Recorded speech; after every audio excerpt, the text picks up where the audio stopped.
এই বার্তাটি সবার জন্য নয়, এটি সেই ব্যক্তির জন্য যাকে এমনভাবে পরীক্ষা করা হয়েছে যে অন্যরা হলে ভেঙে পড়ত। সেই ব্যক্তি যাকে নীরবতার মধ্যে ঠেলে দেওয়া হয়েছিল, ভুল বোঝা হয়েছিল, দেরি করানো হয়েছিল এবং একা করে দেওয়া হয়েছিল, কারণ আল্লাহ তাকে ভুলে গিয়েছিলেন বলে নয়, বরং তিনি তাকে গড়ে তুলছিলেন। তুমি যা কিছু পার করেছ শুধু টিকে থাকোনি, তুমি বদলে গেছ। তোমার হৃদয় কঠিন হওয়ার বদলে নরম হয়েছে, তোমার ঈমান ম্লান হওয়ার বদলে আরও গভীর হয়েছে। আর যখন কেউ দেখছিল না তখনও তুমি আল্লাহকেই বেছে নিয়েছিলে। চাপ, ধৈর্য এবং আনুগত্যের মধ্য দিয়ে তুমি যা হয়ে উঠেছ তা বিরল, এতটাই বিরল যে এটি তোমাকে আলাদা করে দিয়েছে। এই ভিডিওতে তুমি শুনবে 10টি শক্তিশালী শিক্ষা যা প্রকাশ করবে কেন তোমার যাত্রা আলাদা ছিল, কেন তোমার পরীক্ষাগুলো ছিল আরও ভারী এবং কেন তোমার এই পরিবর্তন কোনো দুর্ঘটনা ছিল না। যদি এই কথাগুলো তোমার আত্মার সাথে মিলে যায় তাহলে সাথে থাকো, কারণ এই বার্তাটি সেই নিশ্চিতকরণ যে আল্লাহ তোমার প্রতিটি পদক্ষেপ দেখেছেন এবং তুমি যা হয়ে উঠেছ তাতে তিনি সন্তুষ্ট ছিলেন। তোমাকে নীরবতার মধ্যে গড়ে তোলা হয়েছে, কারণ আল্লাহ তার সবচেয়ে শক্তিশালী বান্দাদের গড়েন কোলাহল থেকে দূরে, প্রশংসা থেকে দূরে, স্বীকৃতি থেকে দূরে, এমন জায়গায় যেখানে শুধু আন্তরিকতাই টিকে থাকতে পারে এবং শুধু ঈমানই শ্বাস নিতে পারে। সেই রাতগুলোতে যখন কেউ তোমার খোঁজ নেয়নি, সেই সময়গুলোতে যখন তোমার সংগ্রাম ছিল অদৃশ্য, যখন তোমার কান্না ছিল একান্ত ব্যক্তিগত, তোমার দোয়া ছিল ফিসফিস করে বলা, আর তোমার যুদ্ধ ছিল ভেতরের। কারণ আল্লাহ নেতাদের আরামের মধ্যে গড়েন না, বরং একাকিত্বে। তিনি হৃদয়কে সহজতার মাধ্যমে শক্তিশালী করেন না, বরং সহ্য করার মাধ্যমে। যখন অন্যরা বিভ্রান্তিতে ব্যস্ত ছিল তখন তোমাকে শৃঙ্খলাবদ্ধ করা হচ্ছিল, যখন অন্যরা স্বীকৃতি খুঁজছিল তখন তুমি শিখছিলে সংযম, ধৈর্য এবং আত্মনিয়ন্ত্রণ। প্রতিটি অপ্রাপ্ত দোয়া, প্রতিটি বিলম্ব যা কষ্ট দিয়েছে, প্রতিটি মুহূর্ত যখন তুমি নিজেকে ভুলে যাওয়া মনে করেছিলে, এসব পরিত্যাগ ছিল না, বরং ছিল আল্লাহর পক্ষ থেকে প্রশিক্ষণ। কারণ নীরবতা অহংকারকে দূর করে, নীরবতা উদ্দেশ্যকে প্রকাশ করে, নীরবতা তোমাকে বাধ্য করে শুধু আল্লাহর উপর নির্ভর করতে, যখন কাউকে প্রভাবিত করার জন্য কোনো ভিড় থাকে না এবং ধরার মতো কোনো হাত থাকে না। আর সেই নীরবতায় আল্লাহ দেখেছেন তুমি কিভাবে পালানোর বদলে আনুগত্য বেছে নিয়েছ, অভিযোগের বদলে বিশ্বাস বেছে নিয়েছ, তিক্ততার বদলে উন্নতি বেছে নিয়েছ। এই কারণেই এখন তোমার শক্তি ভিন্ন লাগে, আরও গভীর, আরও ভারী, আরও স্থির, কারণ এটি কোনো প্রেরণা বা প্রশংসা থেকে ধার করা নয়, বরং একাকিত্ব এবং আন্তরিকতার মধ্য দিয়ে গড়া।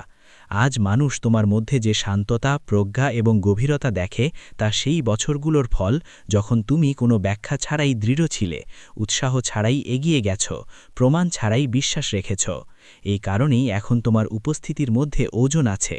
কেন তোমার নীরবতা কিছু মানুষকে অস্বস্তিতে ফেলে এবং অন্যদের অনুপ্রাণিত করে? কারণ আল্লাহ তোমাকে এমন জায়গায় গড়েছেন যেখানে কেবল নির্বাচিতরাই টিকে থাকে।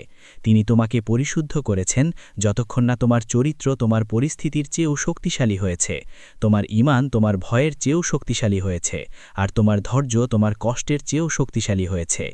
এই নীরব প্রক্রিয়াই প্রমাণ করে যে তোমার যাত্রা কখনো সাধারণ ছিল না, এটি ছিল পরিকল্পিত, সুরক্ষিত এবং শুরু থেকেই আল্লাহর পক্ষ থেকে পরিচালিত। তোমাকে এমনভাবে আঘাত করা হয়েছিল যা তোমাকে ঠান্ডা, তিক্ত, সন্দেহপ্রবণ এবং নিষ্ঠুর করে তুলতে পারত, কিন্তু যা তোমাকে আলাদা এবং আল্লাহর কাছে মর্যাদাবান করেছে তা হলো তুমি কষ্টকে তোমার চরিত্র বদলাতে দাওনি, তুমি বিশ্বাসঘাতকতা থেকে বিশ্বাসঘাতক হওয়া শেখনি, পরিত্যাগ থেকে অন্যকে পরিত্যাগ করা শেখনি, কষ্ট থেকে হৃদয় কঠিন করা শেখনি। তুমি বুঝেছিলে সচেতনভাবে বা অচেতনভাবে যে পরীক্ষা আত্মাকে ধ্বংস করার জন্য নয়, বরং তা প্রকাশ করার জন্য। মানুষের প্রতি কঠোর হওয়ার বদলে আল্লাহর প্রতি নরম হয়েছ, প্রতিক্রিয়াশীল হওয়ার বদলে চিন্তাশীল হয়েছ, প্রতিশোধের বদলে ধৈর্য বেছে নিয়েছ, তর্কের বদলে দোয়া বেছে নিয়েছ, ঘৃণার বদলে নিরাময় বেছে নিয়েছ। এই সিদ্ধান্ত সহজ ছিল না।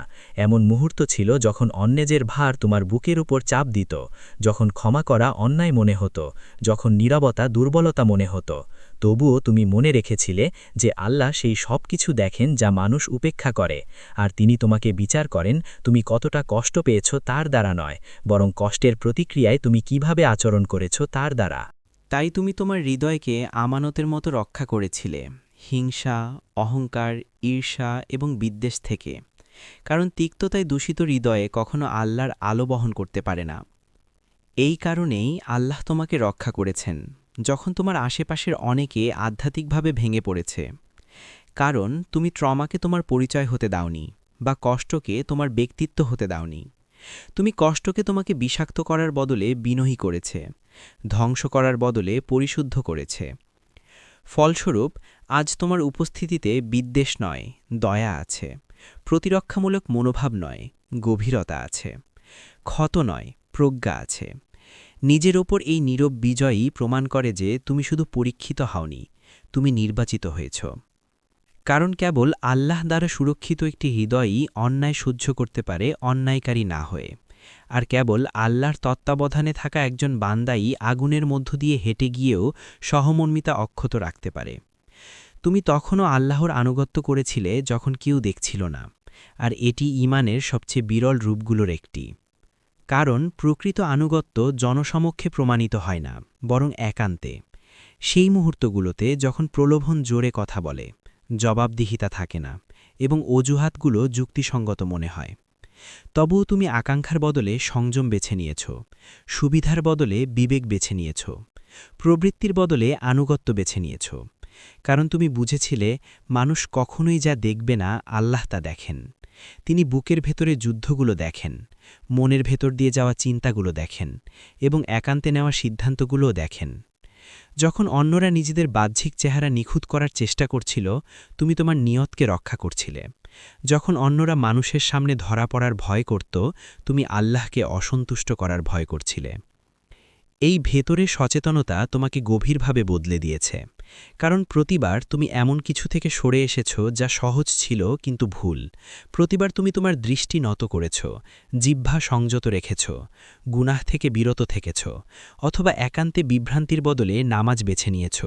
তুমি এমন একটি আধ্যাত্মিক শক্তি গড়ে তুলছিলে যা অভিনয় করে দেখানো যায় না।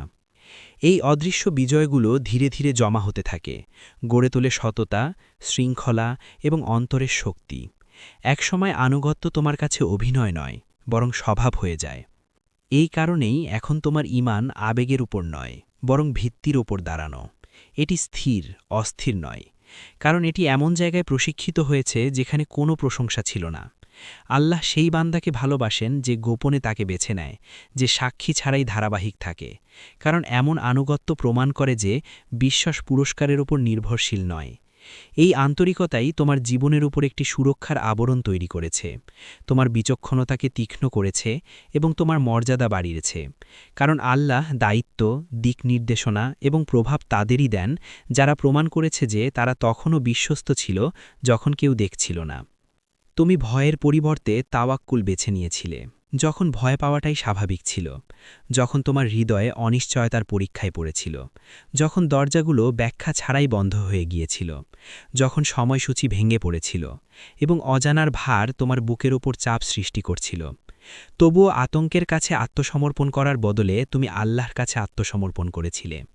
কারণ তুমি শিখেছিলে তাওয়াক্কুল মানে ভয়ের অনুপস্থিতি নয়, বরং ভয়কে তোমার প্রভু হতে না দেওয়া। ভয় জিজ্ঞেস করে, যদি ভুল হয়ে যায়? আর তাওয়াক্কুল বলে, যদি তাও হয়, আল্লাহ এখনও নিয়ন্ত্রণে আছেন। এই পরিবর্তন একদিনে আসেনি, এটি তৈরি হয়েছে বারবার হতাশার মধ্য দিয়ে, যা তোমাকে শিখিয়েছে যে মানুষের সহায়তা সীমিত, পরিকল্পনা ব্যর্থ হওয়ার মধ্য দিয়ে, এবং সেই মুহূর্তগুলোর মধ্য দিয়ে যখন কোনো কৌশল তোমাকে বাঁচাতে পারেনি, শুধু আল্লাহ ওর উপর নির্ভর করা ছাড়া। প্রতিবার তুমি উদ্বেগ আর বিশ্বাসের মাঝখানে দাঁড়িয়েছিলে। তুমি তোমার হৃদয়কে আল্লাহর সাথে বেঁধে রেখেছিলে। হতাশার বদলে দোয়া, তাড়াহুড়োর বদলে ধৈর্য, শর্টকাটের বদলে আনুগত্য বেছে নিয়েছিলে। এর ফলে তোমার ভেতরের জগৎ বদলে যেতে শুরু করে। ফলাফল নিয়ন্ত্রণ করার চেষ্টা করে নিজেকে ক্লান্ত করার বদলে তুমি নিয়ত এবং কর্মের উপর মনোযোগ দিতে শিখেছিলে, ফলাফল আল্লাহর হাতে ছেড়ে দিয়ে। এতে তুমি মুক্ত হয়েছিলে তুলনা থেকে, আল্লাহর সময়কে তাড়াহুড়ো করার চাপ থেকে, এবং সব কিছু বুঝে নেওয়ার অদৃশ্য চাপ থেকে। এ কারণেই মানুষ বুঝতে পারত না, সব কিছু অস্থির মনে হলেও তুমি কিভাবে শান্ত ছিলে, উত্তর দেরি হলেও কিভাবে দোয়া চালিয়ে গেছ, প্রমাণ কম হলেও কিভাবে বিশ্বাস ধরে রেখেছ। তারা যা দেখেনি তা হল তোমার ভেতরে গড়ে ওঠা শৃঙ্খলা। তুমি নিজেকে বারবার মনে করিয়ে দিয়েছিলে, আল্লাহ আল হাকিম, আল লাতিফ, আল ওয়াকিল। তিনি পরিকল্পনায় সূক্ষ্ম এবং বাস্তবায়নে পরিপূর্ণ, যদিও তার প্রজ্ঞা কখনো কখনো কাঠিন্যতার আড়ালে লুকিয়ে থাকে।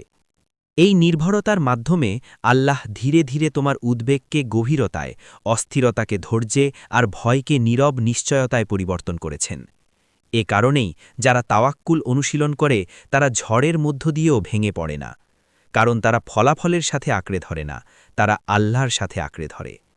তুমি বড় হয়েছ শব্দ না করেও, তোমার নিরাময়, শৃঙ্খলা বা উন্নতি ঘোষণা না করেও, কারণ তোমার যাত্রার কোথাও আল্লাহ তোমাকে শিখিয়েছিলেন। সত্যিকারের উন্নতির জন্য ব্যাখ্যার প্রয়োজন হয় না, আর প্রকৃত শক্তির জন্য স্বীকৃতির প্রয়োজন হয় না। যখন অন্যান্যরা তাদের প্রতিটি অগ্রগতি প্রচার করছিল, তুমি নীরবতা বেছে নিয়েছিলে। তোমার পরিবর্তন ঘটেছিল ভেতরে, তোমার অভ্যাসে, মানসিকতায়, প্রতিক্রিয়ায় এবং আল্লাহর সাথে তোমার সম্পর্কের মধ্যে। এই নীরবতা দুর্বলতা ছিল না, এটি ছিল পরিপক্কতা। কারণ তুমি বুঝেছিলে সবচেয়ে বেশি শব্দ করা মানুষগুলো প্রায়ই এখনও নিজেকেই বোঝানোর চেষ্টা করছে, আর সবচেয়ে স্থির আত্মাগুলোর আর কোনো স্বীকৃতির প্রয়োজন নেই। তুমি তর্ক করা বন্ধ করেছিলে নিজেকে প্রমাণ করার জন্য, ভুল বোঝাবুঝিতে প্রতিক্রিয়া দেওয়া বন্ধ করেছিলে, নিজের মূল্য প্রমাণের জন্য মনোযোগ খোঁজা বন্ধ করেছিলে। তুমি সিদ্ধান্ত নিয়েছিলে ধারাবাহিকতাকেই তোমার হয়ে কথা বলতে দেবে। এভাবেই তোমার চরিত্র আরও পরিশুদ্ধ হয়েছে, কারণ নীরবতা মানুষকে নিজের কাছে জবাবদিহি করতে বাধ্য করে। এটি প্রশংসার ঢাল সরিয়ে দেয় এবং শুধু আন্তরিকতাকেই রেখে যায়। সেই জায়গায় আল্লাহ দেখেছেন তুমি প্রকাশের চেয়ে গোপনে বেশি শৃঙ্খলাবদ্ধ, অনুমোদনের চেয়ে সামঞ্জস্যের প্রতি বেশি মনোযোগী এবং মানুষকে প্রভাবিত করার চেয়ে আল্লাহকে সন্তুষ্ট করার প্রতি বেশি আগ্রহী। এ কারণেই এখন তোমার উপস্থিতি আলাদা অনুভূত হয়, কারণ প্রকৃত পরিবর্তন ভাষা বদলানোর আগেই শক্তি বদলে দেয়। আর যারা সচেতন তারা অনুভব করতে পারে যখন কেউ গভীর অভ্যন্তরীণ পরিবর্তনের মধ্য দিয়ে গেছে।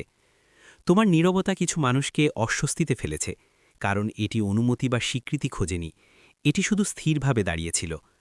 এটাই সেই ধরনের উন্নতি যা আল্লাহ রক্ষা করেন, কারণ যখন উন্নতি নীরবে ঘটে তখন হিংসা সহজে সেখানে পৌঁছাতে পারে না এবং অহংকার সহজে তাকে নষ্ট করতে পারে না।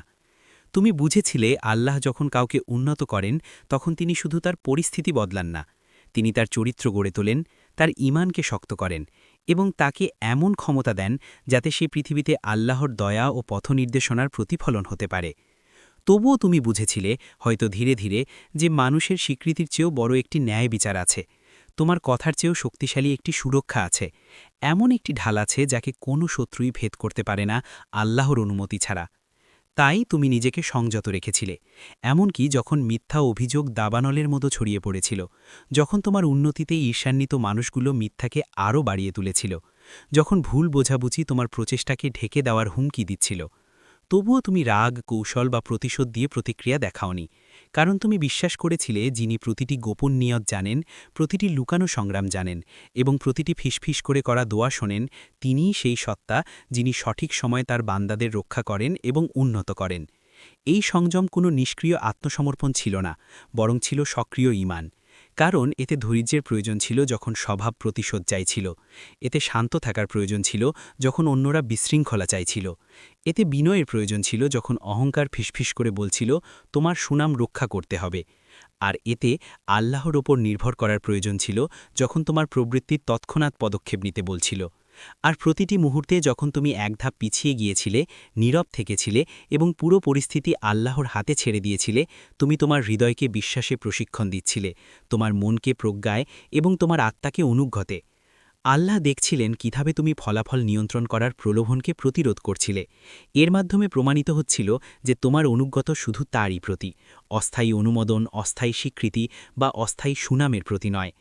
এটাই সাধারণ মানুষের সাথে নির্বাচিত মানুষের পার্থক্য, কারণ সাধারণ মানুষ বোঝা হওয়ার জন্য লড়াই করে, কিন্তু নির্বাচিতরা বুঝে যে আল্লাহর বোঝাই যথেষ্ট, তার বিচার নিখুঁত এবং তার প্রতিরক্ষা মানুষের যে কোনো প্রচেষ্টার চেয়েও শক্তিশালী। আল্লাহকে তোমার পক্ষ থেকে প্রতিরক্ষা করতে দিয়ে তুমি নিজের হৃদয়কেও পরিশুদ্ধ করছিলে, কারণ প্রতিবার যখন তুমি পরনিন্দা, তর্ক বা প্রতিশোধ থেকে নিজেকে বিরত রেখেছিলে, তুমি সেই বিষ দূর করছিলে যা তোমার হৃদয়কে কঠিন করে দিতে পারত। তার বদলে ধৈর্য, প্রজ্ঞা এবং আধ্যাত্মিক উন্নতি তোমার মধ্যে বিকশিত হতে দিয়েছিলে। এই অদৃশ্য প্রক্রিয়াই তোমার চরিত্রকে এমনভাবে গড়ে তুলেছে যা নিজের হাতে অর্জিত কোনো বিজয়ের চেয়েও গভীর। কারণ নির্বাচিত একজন বান্দার প্রকৃত শক্তি সে কি ধ্বংস করতে পারে তার মধ্যে নয়, বরং কত কিছু সহ্য করতে পারে আপোষ না করে এবং কত গভীরভাবে বিশ্বাস করতে পারে সন্দেহ ছাড়া। যখন অন্যরা হয়তো তোমার নীরবতাকে ঈর্ষা করেছে, সমালোচনা করেছে বা ভুল বুঝেছে, সেই নীরবতাই হয়ে উঠেছে তোমার বর্ণ, তোমার কৌশল এবং তোমার সাক্ষ্য। এটি প্রমাণ করেছে যে আল্লাহর প্রতিরক্ষা মানুষের হস্তক্ষেপের চেয়েও বড়। আল্লাহর সময় নিখুঁত, আর তিনি যা নির্ধারণ করেছেন তা কেউ পরিবর্তন করতে পারে না। তুমি শিখেছিলে নিজেকে রক্ষা করা সবসময় সঠিক পথ নয়। কখনো কখনো সত্যিকারের কাহজ হল আল্লাহকে তাদের মোকাবিলা করতে দেওয়া যারা তোমার বিরোধিতা করে।